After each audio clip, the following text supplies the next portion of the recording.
Hello, twisted humans. Do you find yourself wanting to know more about the latest murder, conspiracy, cult, or haunting? Then this is the podcast for you. I'm Alicia. And I'm Sierra, and this is Twisted and Uncorked.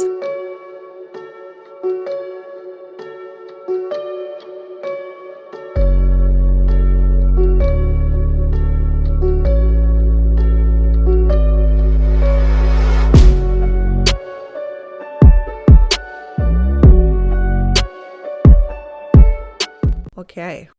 Spooky. I am buckled up. I am ready to go. Do you have a fun fact for me? I do. So I gave you some strange information about mushrooms last week, about how they used to be as tall as trees.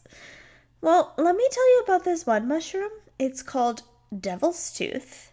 It excretes a red juice that's sure to catch your eye. But don't worry, it's not blood. When the devil's tooth is moist, it oozes droplets of the liquid. But this only happens when the fungus is young. As it grows, it turns brownish and stops secreting the jarring red juice. Believe it or not, this bleeding mushroom is not even toxic. What? It has a symbiotic relationship with the roots of a plant, usually trees, and it helps provide nutrients while deriving carbohydrates produced from the plant. So this is what it looks like. It looks like it's fucking bleeding. I don't like that. But those juices help the tree, and the tree helps the mushroom. So, like, it's fine, right? It's kind of super cool. Just don't drink it. I mean, don't drink it, but also it's not toxic, so you can. You won't die, you know? Just, if you do, don't blame it on us. Oh, gosh. That's our PSA for today. Don't blame drinking the devil's juice on us, okay, guys? We are not liable for what happens after drinking the devil's juice. My wholesome fact for today is twofold, both about elephants. Because if anybody knows anything about Alicia, she loves elephants so much. They are the best ever. For many reasons, but two of the reasons in which I love elephants and find them incredibly sensitive and wonderful are the following. Elephants are highly sensitive and caring animals. They are one of few animals to be observed expressing grief, compassion, altruism, and play. They perform greeting ceremonies when a friend has been away for some time and returns to the group, and they sometimes hug by wrapping their trunks together. Elephants will pay respect to the bones of their dead by gently touching the skulls and their tusks with the trunks and feet. Elephant will do that. Yeah, so they go back and they, remember these things. That's adorable and also, sad, but, so cute. I know. It's what? Elephants are also able to recognize and distinguish human voices. Wow. So they can tell the difference between human languages, male and female voices, friendly voices, and voices that are associated with threats. That's amazing. Insane. They are the most magical animals ever. Guys, I guarantee this will not be the only animal or elephant facts on the show. Sorry. Yeah. That's They're so my favorite thing ever. But I'm like, they grieve their dead. I'm like, what? Yeah. I mean, I knew that already, but I knew you didn't know that, so. Or maybe you did from your Animal Kingdom journey. I didn't. My daughter is also obsessed with elephants. That's her favorite animal. Why do I never strike up conversations about elephants with her? Seems like a missed opportunity all around. So, hi, this is Twisted and Uncorked, the podcast. I don't think we said that last episode, but you're here, so you either. already know where you are. You know. Again, today we are covering a pretty shitty topic, and it is moms who murder. Or do they? We'll find out. Yeah, just as controversial as last week's episode. But first, we want to talk about the sangria that we're having this week. So, the wine we had last week was the Fetzer brand. Say it, because I can't say it. Fetzer, Gewürztraminer. Gewürztraminer, there we go. The Fetzer brand Gewürztraminer is a white wine. It's pretty delicious. And the sangria recipe that I have for you this week is makes equally it delicious. a peach sangria. It involves adding peach wine, some lemonade, some peaches, and grapes. I put frozen grapes in mine. And by peach wine, she meant peach-flavored vodka. Oh, did I? Listen to me. Peach vodka lemonade. I'm sure peach wine exists, so. Fetzer Gewürztraminer Does have notes of peach, you are correct. Notes of peach, yeah. So it's technically peach wine and peach vodka and peaches. Yes. And I haven't even tried it yet, so I'm going to try it right now. It's so good. Oh my god. It's so dangerous. It just tastes like peaches. That's amazing. Right? Peach lemonade it tastes like. Yeah. It's so good. That's going to be fun to drink. I hope throughout you guys are this drinking episode along with us, because this one is rough again. Yes. So let's just jump right into this because it's a wee bit long. And there's Murderous a lot to Moms talk about. Part 2. Yes. So I am going to start this story in a way that we don't usually do. Before I get into any detail about the case or the people involved, I am going to play you a clip. Oh, shit. Fair warning, I cried listening to this audio clip. It is hard to hear, but it will become important later once I explain everything that's happening. So, here we go. Also, by the way, if you don't want to listen, you don't have to listen. This clip is about 5 to 6 minutes long, so skip ahead accordingly. the necessary amount. Use that annoying little arrow. Here we go. 911, what is your emergency? Ma'am? They just stabbed me and my children. What? They just stabbed me and my children. Who did? Hang on. Send out the medical emergency. Hang on, ma'am. Ma'am? Unknown medical emergency, 5801 Eagle Drive. Ma'am, I'm trying to get an ambulance to you. Hang on a minute. Oh, my God, my babies are dying. What's going on, ma'am? Oh, my God. Oh, my God. I didn't even know what you were. 901, unknown medical emergency, 5801 Eagle Drive, box 238, Paul Street, Linda Vista, and Willowbrook. Attention, 901, medical emergency. Maybe possible stabbing, 5801 Eagle Drive, box 238, Paul Street, Linda Vista, and Willowbrook. Time out, 232. Stop my car, Clint. 80. Oh, my God. Need units going toward 6801 Eagle Drive, 5801 Eagle Drive. The sheriff is on the phone. Says our child has been stabbed. Ma'am, I need you to calm down and talk to me. Twice, Clint. 5801 Eagle. 233 code.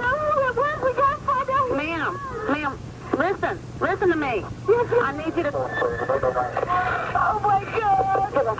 Do you take the radio, Clint? Yes. Ma'am, I need you to talk to me.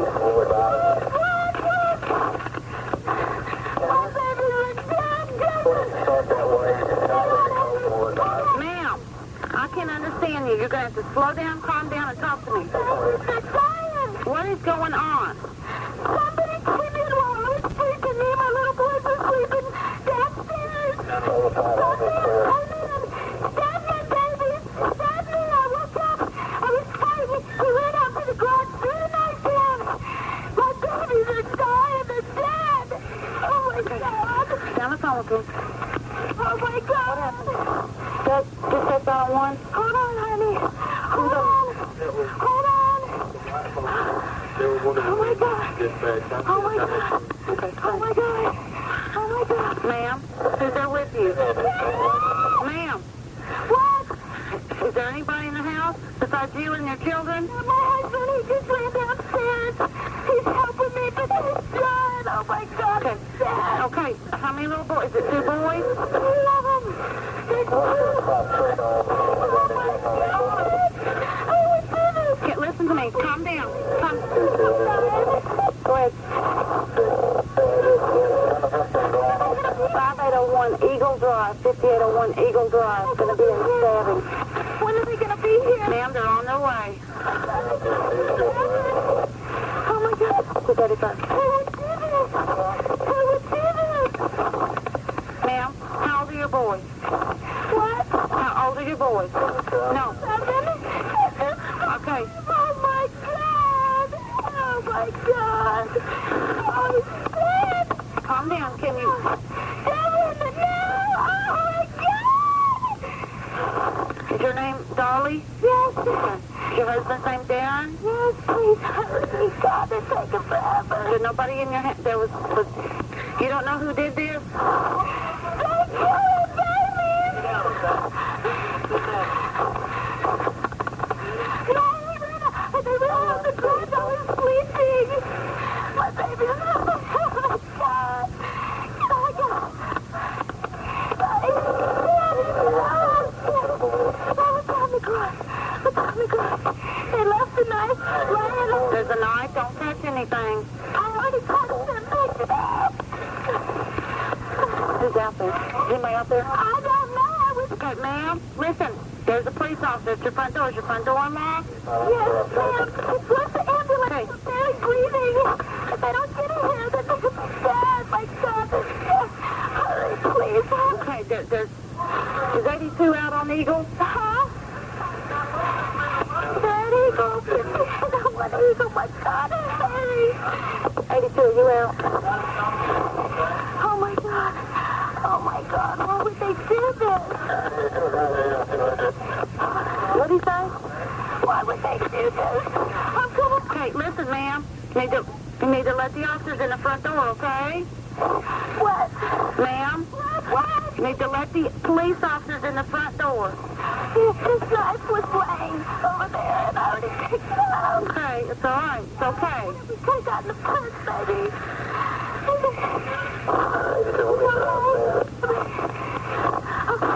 Ma'am, hang on a second. Somebody actually walked in here and did it, Dan. There's nothing touched. Okay, ma'am. There's nothing touched. Oh, my God.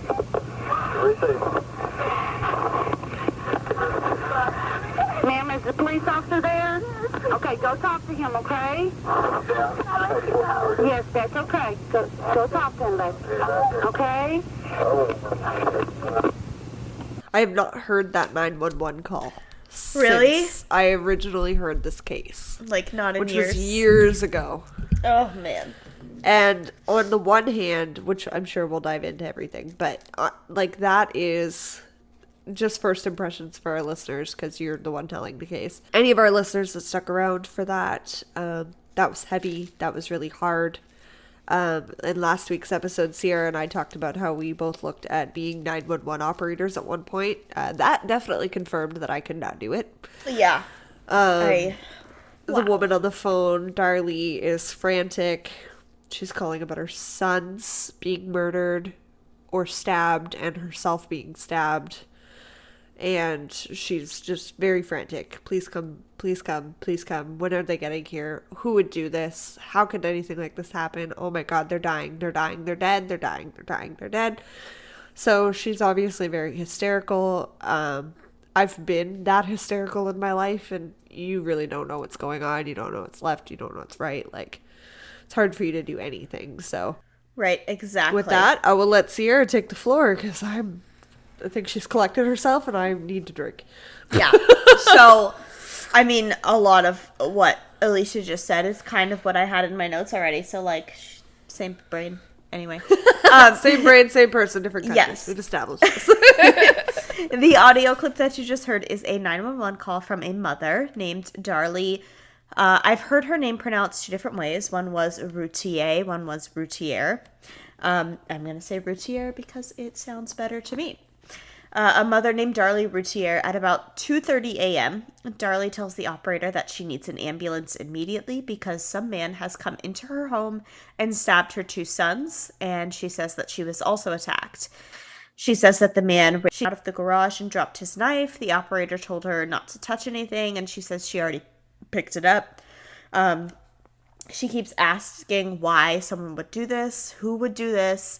They didn't even take anything, so it must have been on purpose. Where's the ambulance? Her children are dying, or they're already dead. She says she doesn't feel right and she thinks she's dying. So at the end of the call, Darlie doesn't seem to understand that she can hang up the phone with the operator now that the police are there. So from my viewpoint, the operator tells her a few times to let the officers in her home, but I think the officers were already in her home at this time because Darlie is talking to someone saying, look in the garage, or there's the knife. And the operator is talking back to Darlie, thinking that Darlie is talking to her, but I think Darlie was explaining the scene to the police. Yeah. So I think you're right. Yeah, like, because you hear like a slightly muffled male voice in the background, and you don't hear Darren at any point. So I think that you're right in the sense that the investigators were let in. Right. So when police got to Darlie's home, her husband Darren was giving CPR to one of their boys, but told the police that it wasn't helping since he could see and hear the oxygen and blood escaping his son's chest. Both 6-year-old Devin and 5-year-old Damon died from their stab wounds. Darlie had to have surgery, but she survived. She had defensive bruises on her arms, a cut on her right arm and her left shoulder, and her throat was slit 1/16 of an inch away from her carotid artery, which is 2 millimeters. Oh my God. She was literally 1/16 of an inch or 2 millimeters away from death herself. After she was released from the hospital, Darlie and her husband Darren gave their story to the police. Darlie said that she and her 2 boys fell asleep that night watching TV downstairs in the living room. I believe the boys were sleeping on the floor and she was sleeping on the couch. What Darlie says she remembers is waking up to a man standing over her. He was wearing dark clothes and a hat. Her instinct was to get up and chase after him. She did, and he exited through the garage. On his way through the garage, he dropped a knife, and she picked it up to use it against him if needed, but the man left, so there was no need. It was about this time that she realized there was blood on her and on the knife, so she walked back into the living room to check on her children and put the knife down on the kitchen counter. She immediately began screaming her children's names, which woke up Darren from his upstairs bedroom where he and their youngest baby slept. Darren says he woke up to Darlie's scream and the sound of glass breaking. When he came downstairs seconds later, he saw Darlie holding the phone in one hand and grabbing and wetting towels for their bleeding children in the other hand while blood ran down her neck. The rest of the morning's incidents are recorded in that 911 call. That was their story. Oh my God. Yeah, it's almost like her bleeding had nothing to do with anything. She didn't care she was bleeding. She was like, my fucking children. Yeah. Is what it sounds like anyway. 100%. So, who are Darlie and Darren Routier? The 2 met when they were very young. They met in 1985 when Darlie was 15 and Darren was 17. Darren was the assistant manager at a restaurant where Darlie's mother worked, and Darlie's mother wanted to introduce them because she thought Darren would be a great match for her daughter. And she was right. When they met, the 3 of them could tell, Darren, Darlie, and Darlie's mom, that there were sparks and chemistry. And Darlie and Darren were inseparable ever since. In 1988, they got married. Darren's family loved Darlie like their own child, and Darlie's family loved Darren like their own child. They soon were living a picture-perfect life for Texas. They bought a nice house, Darren collected sports memorabilia, Darlie bought nice clothes, and when they had their 3 boys, Devin, Damon, and Drake, Darlie spoiled her babies with nice toys and way too many clothes. But Darlie's family said that Darlie lived by a code that she called NPR, never pay retail. She loved to shop, but she was a bargain hunter. and everything in the Routier family's life was perfect. Until it wasn't. As I'm sure many of you know, this case is very controversial. Some people believe that Darlie is guilty of murder. Others believe that the murderer is still unknown.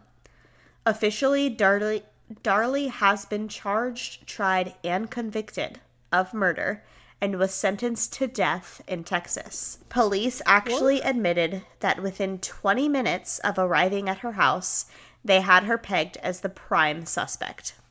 So first... They weren't looking at anything else. Exactly. So first, I'm going to present to you the evidence of Darlie's guilt. I'm going to be completely honest from the start that I am one of the people who thinks Darlie should be released from prison, still to this day. With that said, I tried my hardest to research this story in the most unbiased way possible. It was extremely hard for me to find proof of the evidence that points to Darlie's guilt. I didn't want to use the transcripts from the trial because I believe that the trial wasn't fair. So most of the information that I'm going to tell you about her guilt, I found in a blog that claims it is fact, but could very well be rumors. I don't know. I'm going to tell you this stuff anyway because I don't think it matters in the end if it's true or not. So, this is the stuff that says she's guilty. Throughout the investigation, the police claimed that the Routier family wasn't doing as well as they seemed to be. Apparently, Darren's business wasn't making money in 1995, just after their new baby was born.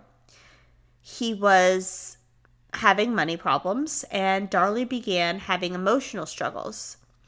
Honestly, it was probably postpartum depression, but no one likes to talk about that, so it isn't mentioned. Again, guys, it's Mental Health Awareness Month. Postpartum depression is part of it. Talk about it. It's please dangerous, talk it's about scary, and don't even suffer in Texas.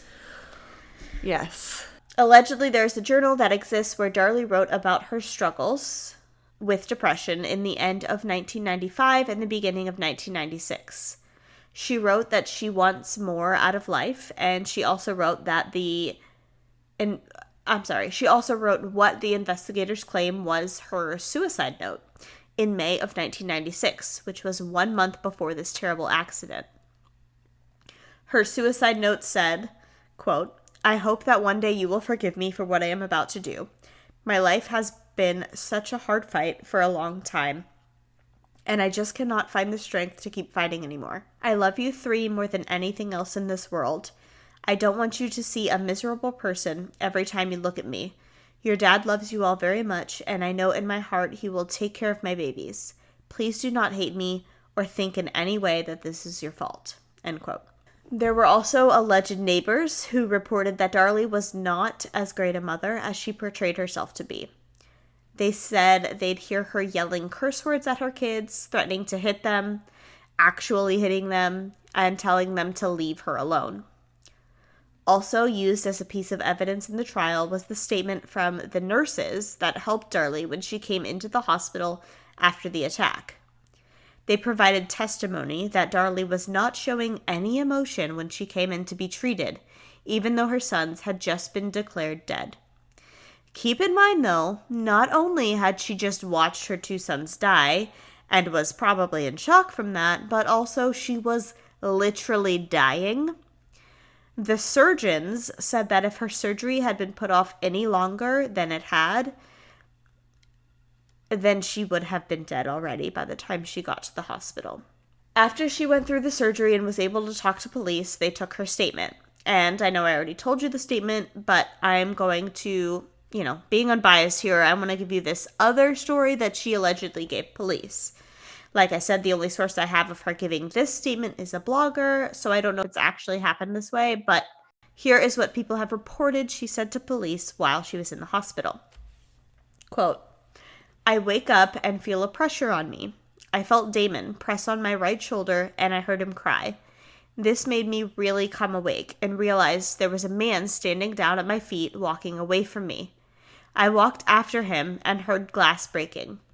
I got halfway through the kitchen and turned back around to run and turn on the light. I ran backwards toward the utility room and realized there was a big white-handled knife laying on the floor. It was then that I realized I had blood all over me, and I grabbed the knife thinking he was in the garage, so I thought he might still be there, and I yelled for Darren.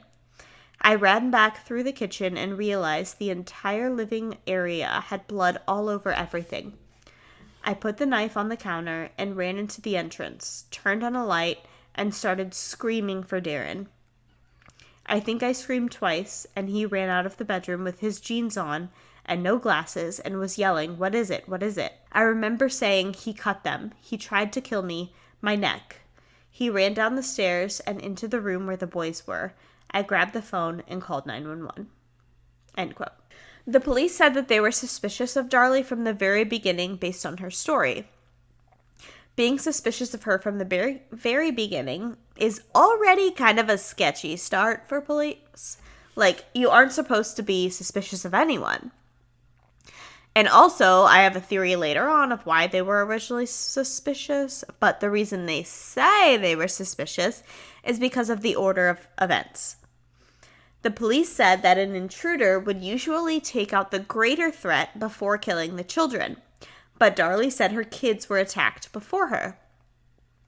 And even if rape was the motivation, the police said that the killer would want to keep the kids alive while he raped Darlie so that he could threaten to kill the kids if she didn't comply. I get it. In the case of a serial killer, at least, that makes sense. Another issue is that police had with Darlie's intruder story was that the boys were stabbed and Darlie was cut. Police said that the killer would likely have just had one modus operandi. He would either stab or slash, not both. Although in Nicole Simpson's case, both stabbing and slashing were used. It depends on if there's a struggle. It depends on the situation. Right. Yeah. But, okay, whatever. Anyway. On top of the two different methods used with the knife, the boys were killed almost instantly and Darlie was left alive. Many people claim that Darlie's wounds were superficial, quote unquote, which I guess comparatively that may be true. She was only cut, but like I said in the beginning, the cut to her neck was 1/16 of an inch, or technically 1.5 millimeters away from killing her. And on top of that, she was wearing a necklace when she was cut, and the necklace was embedded into her neck and had to be removed in surgery. That doesn't sound superficial to me. Didn't they say in a report of some sort that necklace saved her life? Yeah. No, it's a different case I'm thinking of. No. But no, pretty much. I mean, I didn't see that in this. But, I mean, pretty much. Like, the necklace was in her neck, in her wound, and if the knife had gone any closer to her carotid artery, she would have bled out. Killed her. Yeah. So okay, I mean, while I didn't see it in when I was researching this case, yeah, I mean that makes sense. See, superficial wounds to me are maybe a slash on your arm, maybe things that you can do yourself. Right. But unless you are a full-blown absolute fucking psychopath, you're not slashing your own neck. Even especially if you are, not that precision, or the precision is what gets me. You can't what so you could close to death. Me knowing fuck all, I could accidentally kill myself, right? Even if I intended for it to be a staged. So who knows that kind of information, right? We do a true crime podcast, and we couldn't confidently do that. Yeah, so definitely why not. would a mother of 3 boys be able to do that?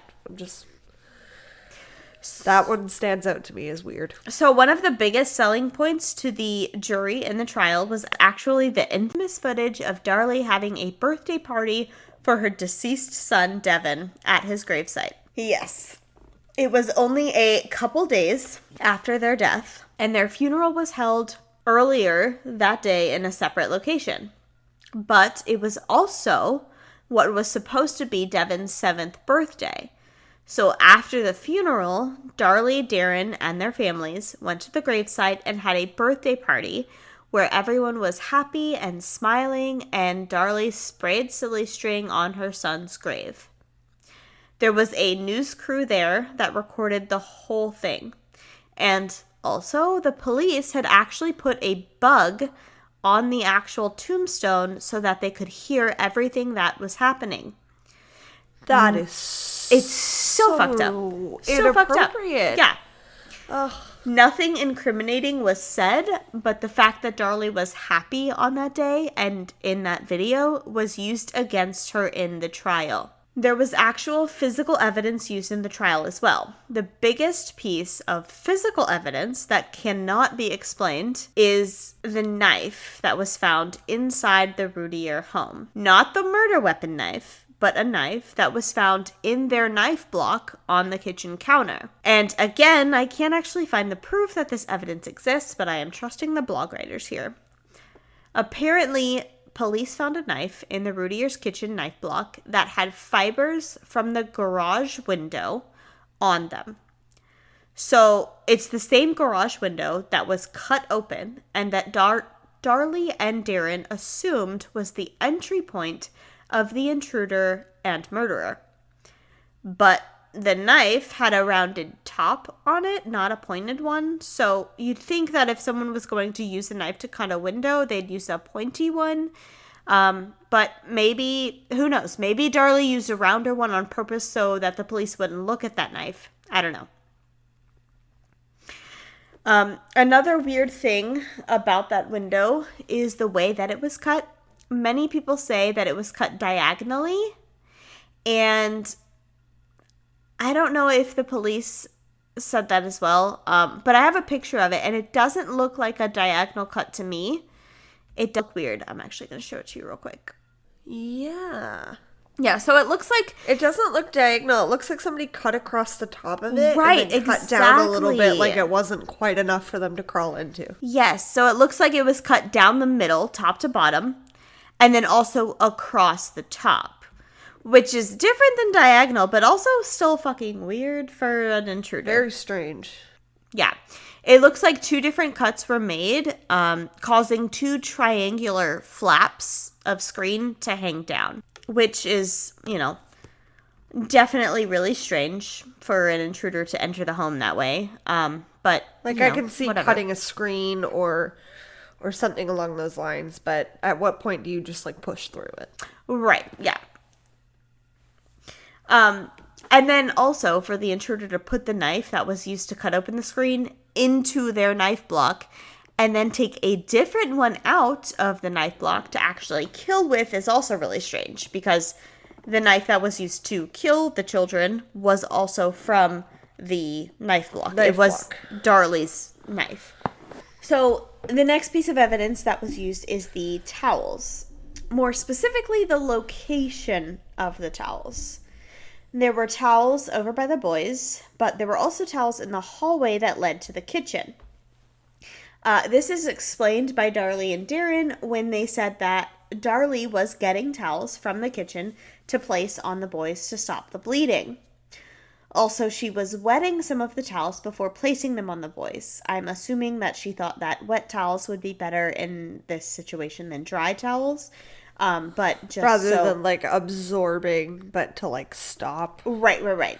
So just so everyone knows, I hope you're never in this, this situation, but moist packing is actually the best. Not wet, not dry. It's all a big mess, and she was under stress, so I'm sure she was just trying to do whatever she could. But maybe she was going to the mindset of moist packing. Right.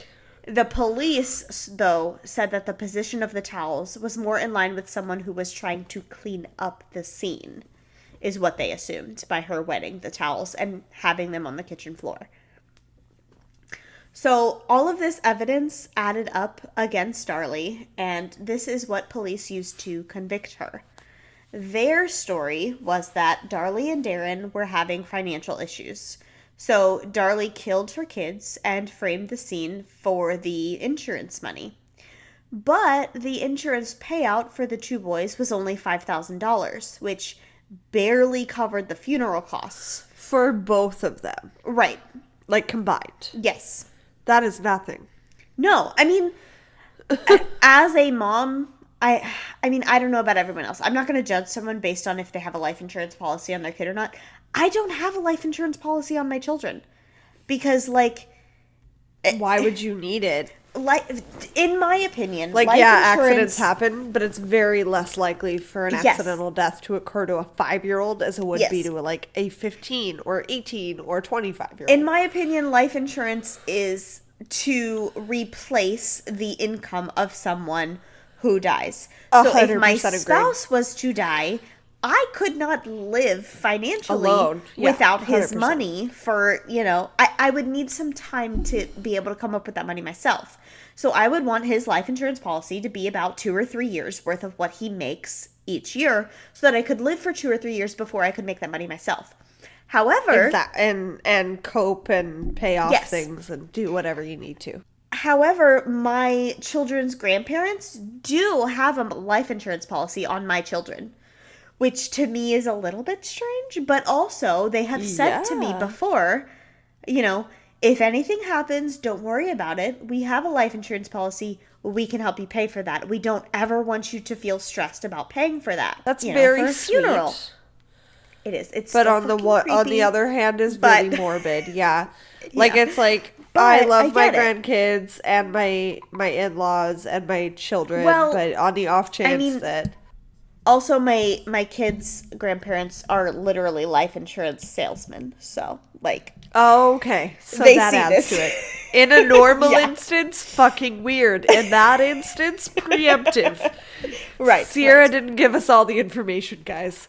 I was thinking her kids had serial killer grandparents. Up Yeah, until this yeah, point. totally. So, whatever. Definitely, it's still it's a morbid thought, but it's It also a is. thoughtful one. Yes. Because I know $5,000 that funeral costs are absolutely Right. fucking Right. insane. So You know what I want you $5,000 guys is to do when I die? fine. Just torch me in the backyard. Yes, please, It's fine. cremate me. However, cremation is also really fucking expensive. I only know this because my mom had to cremate her mom, my grandma. It's fucking expensive. Anyway. It's disgusting Fucking to think America. that somebody has to cough up like 30 grand Exactly. to cremate it's, a loved one it's or not bury that a much loved to one. cremate, but it is that much Yeah. to bury. But yeah, even the thought, in your story, again, I don't think fucking Brooke Skylar Richardson burned her baby. Maybe she did. I don't think she did. For them to do it themselves instead of paying for it, that is abuse of a corpse. But only because the government wants some money. The businesses want some money. Yeah, They're if that just had been doing. I mean, her mom or her or nobody was just doing what the cremation people were gonna do anyway if she was already born dead. except you know it what I needs mean? to be a steady heat Right. in a condensed area in Yeah. order to pulverize any bones. Do you experience digital eye strain from too much blue light exposure from digital screens? Baxter Blue glasses are not your average frames. These blue light lenses filter 80% of the highest energy blue light, eliminating 99% of glare.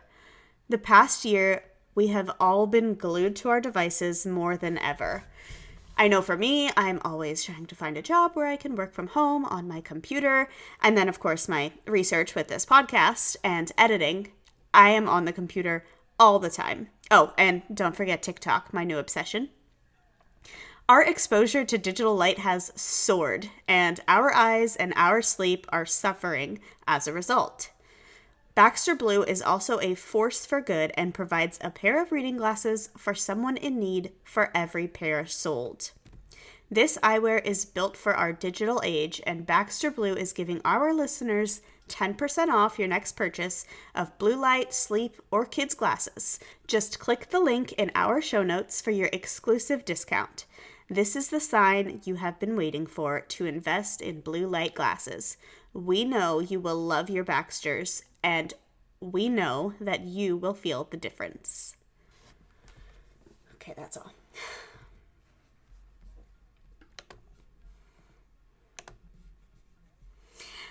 That's awesome. Because the insurance money, only $5,000, barely covered the funeral costs, the police changed their story and said that the motive was Darlie wanting to live a more eventful life. They said that she thought her kids were holding her back both financially and just in her general happiness, so she decided to kill them for her freedom. But there was still another baby in the house. Yeah, that So lived. that motive doesn't make much sense to me either. Let's get into the rest of the physical evidence that didn't really go with the police's theory. So, more about the innocence. Because you got to close all doors. Yes. So, first off, we have blood evidence. Darlie's shirt was taken into evidence because, well, it was covered in blood, obviously, because her throat was slit. This part is really only important because of the next part, so bear with me here. When the tests were run on the blood on her shirt, most of it was her blood, obviously, but there were some spots on her shirt in the right shoulder area that were a mix of her blood and each of her son's blood. So one spot was a mix of hers and Damon's, and another spot was a mix of hers and Devon's. I am not a forensic scientist, although I wish I was. I know. But I'm going to tell you what the bloodstain pattern analyst said that this meant. Apparently, this would have to mean that Darlie was attacked or cut first. So she was lying. She had to have been already bleeding when the boys started bleeding. I would think that this just meant that her blood was mixed with theirs because, you know, she was trying to stop her son's bleeding when she noticed they were bleeding. But I'm not a professional. She was bleeding herself. And from a perpetrator standpoint, you always want to take out the biggest threat first. That's true. Which would be Darlie. So slit her throat and then keep doing whatever you were going to do. That's true. Yeah. And then when she came to, he ran. That's what it sounds like to me. Right. But again, I'm not a professional. Professional said she bled first. That's the important part. Remember that. Okay. Also, there was blood. Ever. There was blood on the back of her shirt, which was the boys' blood. Police said that the blood on the back of her shirt was from the motion of Darlie lifting the knife over her head again and again while she stood over the boys and stabbed them. It's hard to say where it was, but, like, wouldn't it only, like, at most hit the top of your shoulder? Like, I'm not super flexible. I agree, but anyway. They said that the boys were stabbed so violently that the concrete floor under them had dents in it. Again, it's fucking concrete. I feel like the knife would bend, but whatever. This is what police said. I know, but that's so sad if it is true. Yeah. So another not really important part to the point that I'm trying to make, but an important part in proving that the police's case was awful, is that the boys' bloody shirts were also taken in as evidence. And after collection, it is unclear where they were stored and how they were handled. There isn't a chain of custody for these shirts, so they're basically useless pieces of evidence now. There is a possibility. Can they still use those in court, though? No. Even though that they... Yeah, okay. That's what I thought. No, they can't. 'Cause I was like, they but didn't go the through issue the proper is, channels. The issue is they can't use them against Darlie, but they also can't use them for To help Darlie. her. Gotcha. Right. Yeah.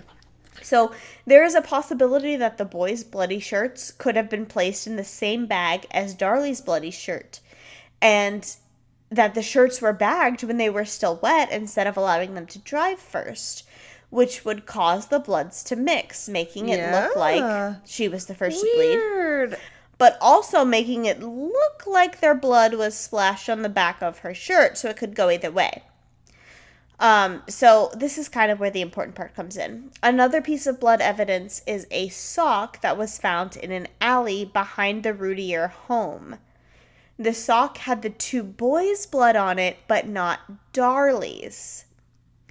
So, if the police's theory is correct, then Darlie would have had to kill her children, then plant the evidence, then cut herself. But, again, the important part, if the blood spatter analysis is correct, then the sock would have had to have Darlie's blood on it too, because she would have been bleeding profusely from the neck. Like, there would be blood dripping all the way to the spot where the sock was found if the blood splatter analysis was correct, because the blood splatter analysis said that she was the one who was cut first, right? Are you saying splatter or spatter? Both. I said both. Multiple times I said both. I'm like, what is happening? It's spatter. Spatter. So if you're Which one did I say? I think the most recent one I Recently, said. you just said splatter. So Did I? Before that, I blood, said spatter. So, yeah. like, I you said know, both, you're good. whatever. I'm only correcting you now because I heard splatter. Yeah. And I know you know that I know that you know. We know. Spatter. I've just had almost a full bottle of wine. So even if the blood mixing was a mess up in the handling of evidence, the timing is still wrong.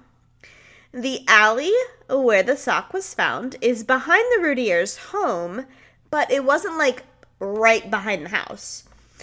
It was like behind the house, down the road. So for her to kill her kids and then run down the alley to place the sock and then come back home to cut herself, the kids would have been dead well before the police showed up. The stab wounds on the children were so bad that the children would have bled out and died in less than 6 minutes. The medical examiner said that. But they weren't dead when the paramedics got there. One of them, the first responder, actually said he saw... And I hate this so much because it fucking killed me. It was I don't know what you're going to say. It was in the episode of Death Row on Amazon Prime about Darlie Routier.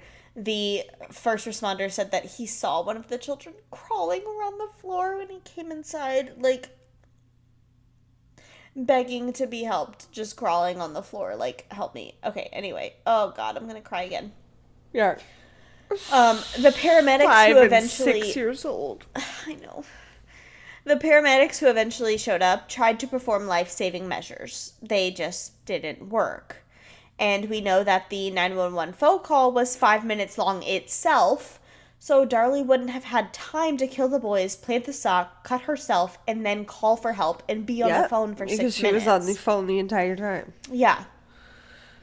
So, next piece of evidence to prove her innocence is the knife that was actually used in the killing.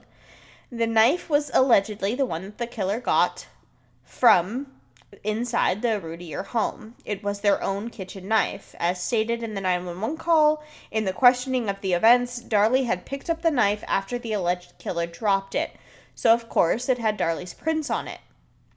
And remaining unbiased, I want to mention that also, the police noticed that the place where Darlie said it was dropped by the killer didn't look like a dropped knife had been there. Instead, it looked like the knife had been held over top of that part of the ground and the blood had just dripped off of the knife. But anyway, back to my point about the knife. When it was found, obviously it was collected as evidence. The knife had Darlie's blood DNA on it and it had Damon's blood DNA on it. But it did not have Devin's blood DNA on it. And Shakoosh. Darlie was actually only charged with Damon's, not Devin's murder in the trial. What? Yeah. So in a case where more than one person has died, it's not unusual for prosecutors to split up the trials, one for each person murdered. They do that. So that they're able to charge and find evidence. Right. So they charge her for one. Right, they charge her for one, get the conviction, and in case she gets an appeal, then upon that appeal, they can charge her for the second death without running into double jeopardy. That's what everyone assumed the reason was here. Not the reason. Yeah, if you look at the case details, trying to convict Darlie of Devin's murder would not really be possible because his blood wasn't even on the murder weapon. So what was used to stab and kill Devin? That murder weapon was never found. Ew. Yeah, that's fucking insane. And then on the glass table in the room where the boys and Darlie were attacked, there was a single bloody fingerprint that was collected. But There didn't was also belong to anybody in the family. There was also one on the garage door and one on the doorknob. These prints didn't match anyone in the home, anyone in the family, or any of the officers on scene. Darlie and her attorneys actually asked for the prints to be ran through the system, and that was approved, but it was sent to the back of the list behind all other state-approved evidence testing, and I couldn't find anywhere if it has been tested yet. I don't think it has. Garbage investigators. Yeah. Garbage. Fucking Texas. It's all about, like, looking good. They don't give a shit about if you're good. They care about if you look good. Fucking Texas. No offense, Texas, but fucking shit. There were also possible shoe prints at the scene. Both Darlie and Darren were barefoot when the police arrived, and there were bloody feet prints from both of them around the house. The police didn't seem to pay much attention to the shoe prints, though. One thing that's weird. They assumed it was just the officers' boot prints. They collected some photos and carpet samples of what could be shoe prints, but they weren't tested for or against any shoes in the house. One pair of Darren's shoes were collected and tested positive for having Darlie's blood on them, but they weren't really brought up in the trial, and I think it's because the blood was on top of the shoes, like it splattered on top of them when she was walking around and was bleeding from the neck. The shoes weren't actually worn walking around in the blood. Yeah, like she happened to walk by the shoes. Right. So, speaking of walking around in the blood, one of the things that police asked about at the scene was a broken glass in the kitchen. In the initial statement that Darlie gave to the police when she was in the hospital, she said that the intruder must have knocked it over. But there was a footprint of Darlie's underneath the broken glass, so police assumed she was lying. But more likely, in my opinion, she was just in a panic and didn't remember the events of the night. Darren said that when he woke up, he heard a glass breaking. So there's a possibility that Darlie's footprint in the kitchen was placed there when she was walking over to get towels to put on her children, and when her hands were full of towels and the phone, she knocked the glass off the counter onto her own bloody footprint. Not impossible, so. Right. And the last few things I want to touch on are kind of just correcting rumors. Many rumors exist that the spot where Darlie was sleeping had no blood. But in the trial, the evidence photos show that the pillow and the pillowcase where Darlie was allegedly sleeping did have blood on them. Of course, if you want to see for yourself, there are links to all of the crime scene photos on darliefacts.com, DARLIE. Facts.com, but they're not pretty. Also, if I remember correctly, Darlie and her two sons were staying downstairs in the living room because they were watching a movie or doing a movie night, and exactly, she wanted to let her baby sleep. I think that's yes. Also, the birthday party at the gravesite. So, the silly string video was actually recorded by a news station that Darlie asked to be there. The actual funeral was filmed, by the way, and I didn't see that video, but there have been claims that Darlie was visibly extremely upset. But after paying for the funeral, the headstones, and probably the cleanup of their home, probably even a lawyer, after all that, the Routiers didn't have much money for their families to come into town and stay for the funeral. So Darlie and Darren allowed a news crew to have exclusive filming rights to their entire day of events if that news crew would foot the bill for the hotels that their family would stay in town to be able to come to the funeral. Wow. So yeah, she reached out to a news crew and was like, you can record it, it's fine, totally cool, but please just pay for my family to be here so that they can be there for the funeral. And they agreed. If Darlie knew that they were recording, which she obviously did, why would she act in a way that was unfavorable? Herself, yeah. Right, unless it was a true action. I could see her pretending to be sad if she knew she was being recorded. Yeah, exactly. But not not celebrating what would be her child's birthday. Exactly. And to me, that action has always seemed very playful. Like how you would spray silly string at your live son. Yes. Yes. Like, I think she was just trying to mimic an action that she wished she could have in that instance. Yep. And why would she want people to see her happy if she thought there was any reason to be suspicious of her? It doesn't make sense. It doesn't make sense. So, lastly, I want to get back to this. I said I would. The reason many people think that the police were suspicious of Darlie in just 20 minutes, like they said, they literally admitted that within 20 minutes they were suspicious of her. But people think that the reason is because a hair was found near the window that was thought to be where the intruder entered. The hair was blonde, the same color as Darlie's at the time. So the theory is that police saw this strand of blonde hair, saw Darlie's hair, and decided to fit the rest of the evidence to the thought that Darlie must have staged the entire scene. That hair, however, was taken into evidence and later came back to belonging to one of the police officers on scene that night. Are you kidding me? That single strand of hair had absolutely nothing to do with the scene of the crime. It's insane. Like, think about how much maybe they could have recovered had they looked at this with open eyes. Exactly. And this open goes for cases eyes. all over the world, Yes. all over time. This happens all the time.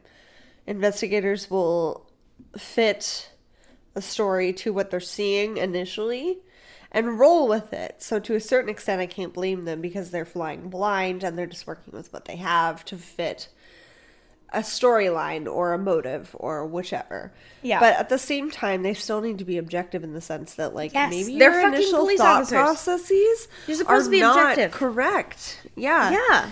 Like, admit you made a mistake and be like, hey, like, this fucking sucks, but we're gonna go at it this way now. Like, to talk about the Delphi case, it's like, Yes. had they known the circumstances that they were dealing with, they might have handled it differently. But because they didn't know, they handled it one way. And as a result, they're dealing with all of the broken evidence that is in that area that they don't know what they can use at this point. Yeah. But at least they're, like, they will admit that. They're not going to be like, oh yeah, in the well, Delphi case, at this least they DNA sample is here, and this footprint is here, and their bodies were here, so it must be this local townsman that volunteered to help find their... Right. Like, what? I don't know. That was a very simplistic reaction to that, but it's like, come on. Like, mistakes are made during investigations all the time. You okay? Hiccup? Yeah, I was hiccuping Okay, again. good. I had to try to get rid of them. Okay. I thought you were gonna, like, puke. I was like, ah! Not yet. Maybe I later. should be fine. I should be fine. I mean, I drank almost all of it. Just make sure you drink a big glass of water before you go to sleep. Yes. You'll be fine. So, there's one theory about the possible murderer based on some information that came out after Darlie was sentenced to death. Apparently, Darren... Did she die? Nope, she's still alive. She's still on death row. Good. She's still on death row. Okay. Yeah. Scared the shit out of me.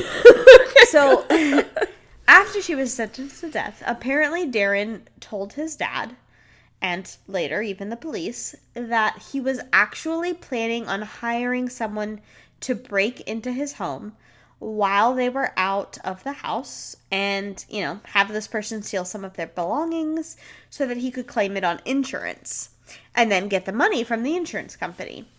He said that he had talked to a few people about this idea, like people that he was going to hire, but then also says he eventually called it off.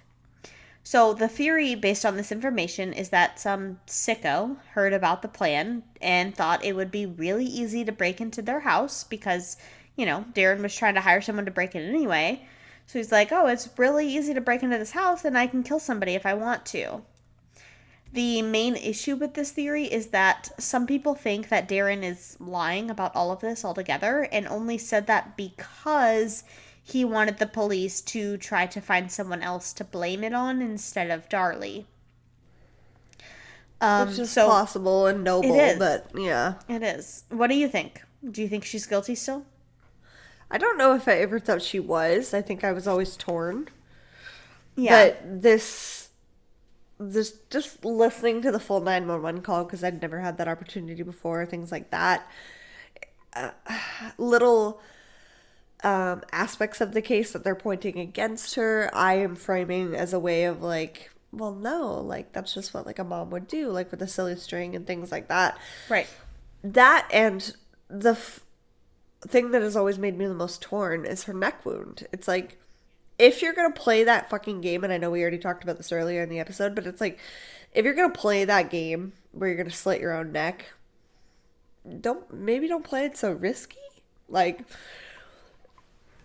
or, but on like, that light, I don't think that she did it just for that reason. Like, it's like, she who's gonna slit their own neck?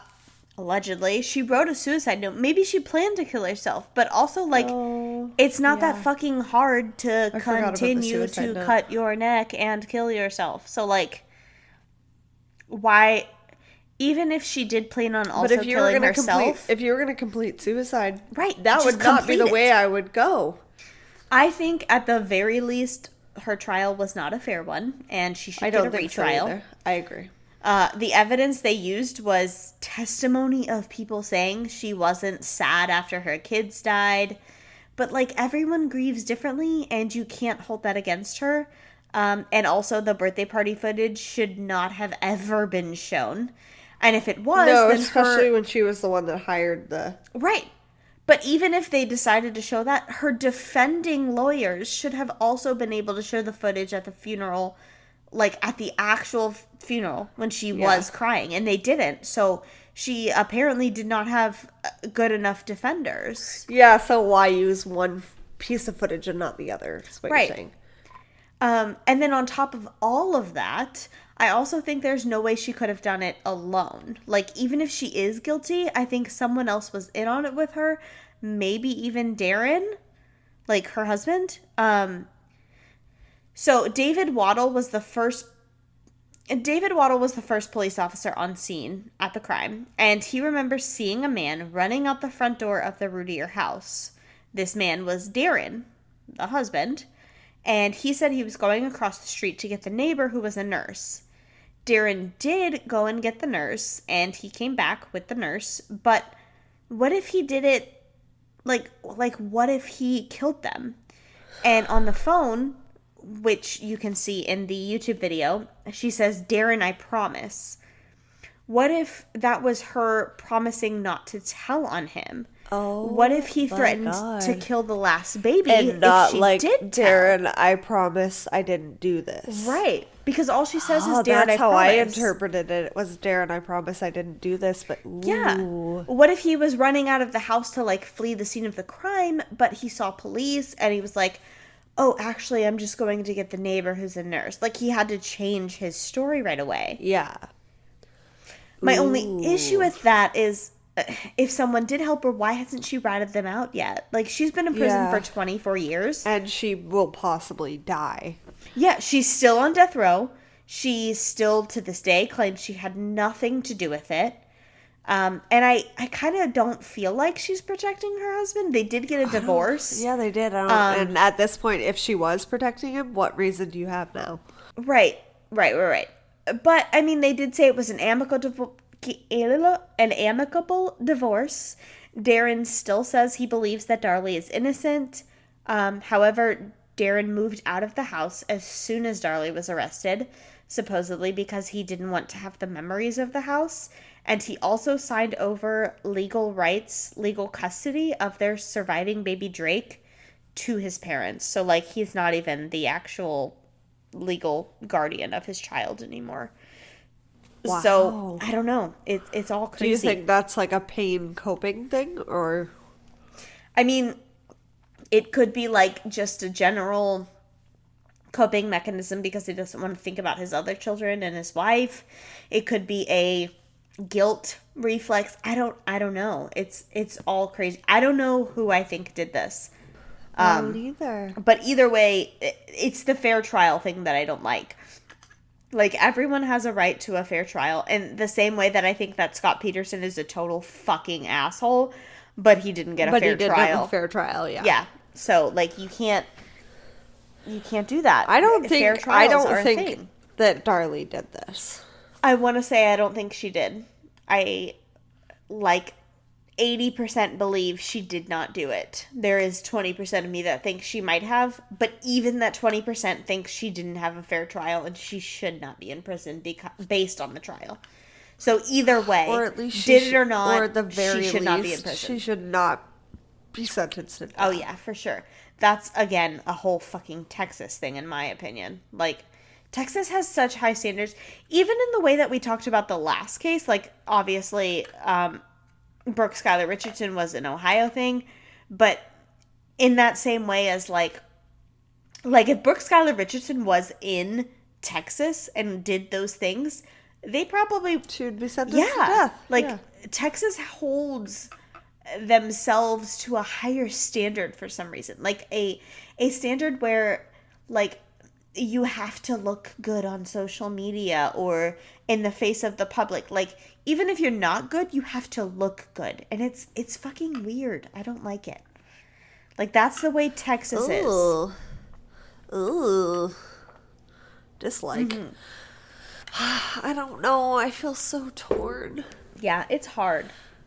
I like your point about, like, possibly that maybe Darren had something to do with it. Yeah. And that was that situation. I feel like he got off really easy being the dad. He did. And I feel like the fact that they got so quickly divorced afterwards, too, indicates to me that something else was happening during or I prior. feel like if that hair wasn't there, they would have pinned the whole thing on Darren. But because there was a blonde hair, they were like, oh, she has blonde hair. Let's pin it on her. You know what I mean? Like, in a lot of cases, the husband did it. The husband always fucking did it.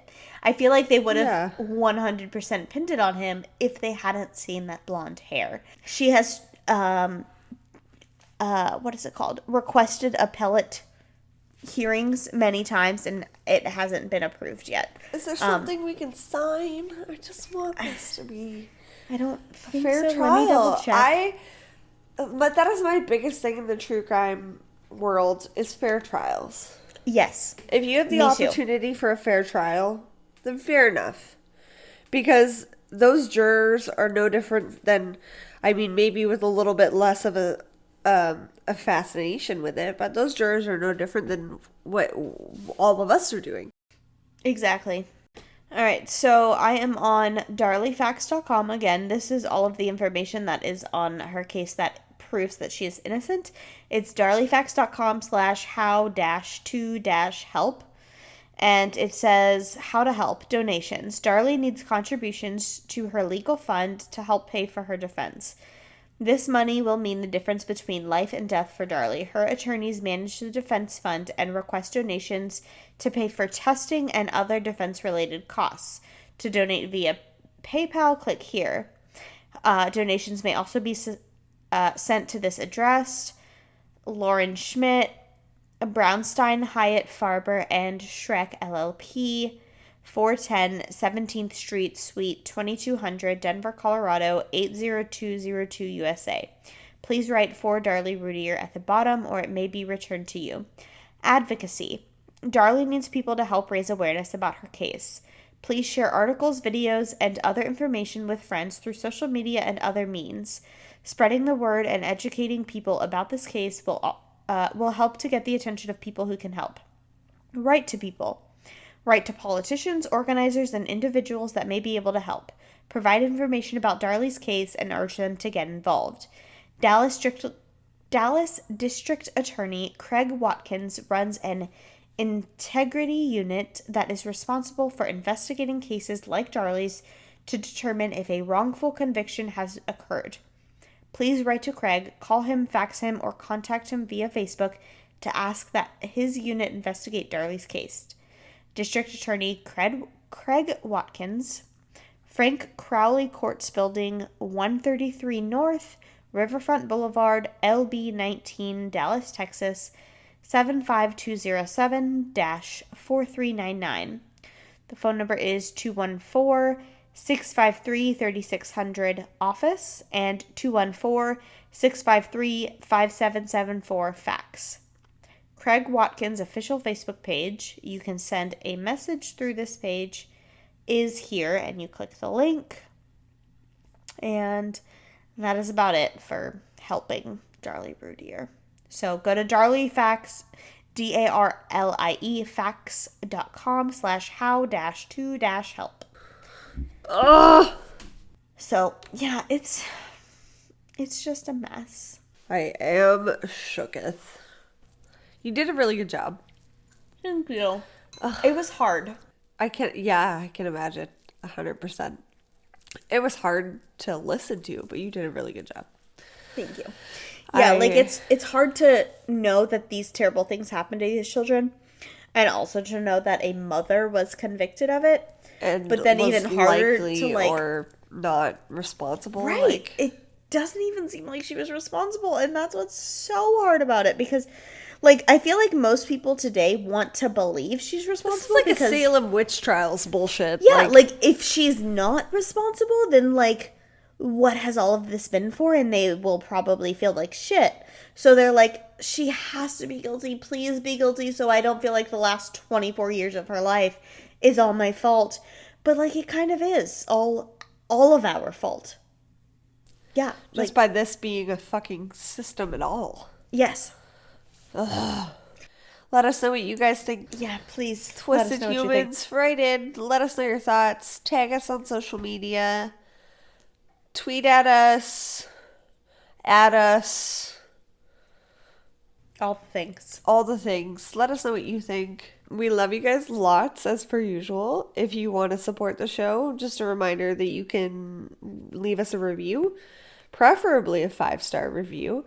If you're able to leave any comments, that's great. If not, just click that 5 stars. We're okay with an emoji too. It takes 2 seconds, and it really is the best way that you can help other people find us. You can also yell at strangers on the street about how much you love Twisted and Uncorked. Yeah, that's great too. That's good too. And buy our merch. Yes. You can also check out our merch store. We're going to have some fun new designs coming soon, if not already at the time of this episode. You'll have to check it out to find out, I guess. And that is available on our Linktree, or you can go to teespring.com/twistedanduncorked. And you can also check out our Patreon. Tier levels start at $1 per month. And we've got lots of fun bonus content, series recaps, all that fun stuff. Merch discounts or Patreon exclusive merch. So check all of that out. And if you're not able to commit to a monthly donation, you also have the option of doing a one-off or purchasing any of that merch. And lastly, you can write in a listener story. Send us a story. Please. Send us a family story. We've had a few listeners that have written in stories on behalf of somebody else. That's totally fine too, if they're not necessarily a listener of the show, but you want to share something spooky or weird or whichever with us, we want to hear it. Mm-hmm. If anybody wants to hear it, we want to hear it, because I've been in that situation at the dinner table at Thanksgiving where I'm like, hey, here's this creepy ghost story, and nobody wants to hear about it. We want to hear about it. We do. Nothing ruins Thanksgiving more like, here, let me tell you about this murder, or let me tell you about this time that somebody broke into my home.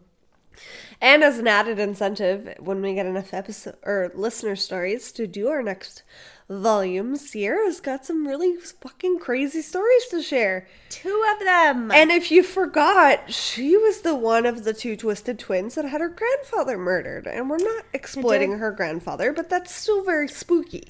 It is. It's so interesting. I'm just saying, guys, it's worth hearing what she's got to say next. So write in those stories, write those reviews, check out our Patreon, check out our merch store. And in the meantime, keep it twisted.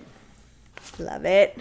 Hi, I'm Amanda. And I'm Trevin. We're the hosts of Seriously Sinister, a true petty crime podcast. The show that asks, is that a murder weapon in your pocket, or are you just happy to see me? We're bringing something new and different to the true crime genre. Each week, we both tell a true petty crime story with high drama and movie-like sound production. Also, get to know us with our weekly dreadful dilemmas and killer facts. Here's a sample of 2 of our true petty crime stories. Enjoy. As I lay on the floor crying, my vision started to become more clear, and my perpetrator came into focus.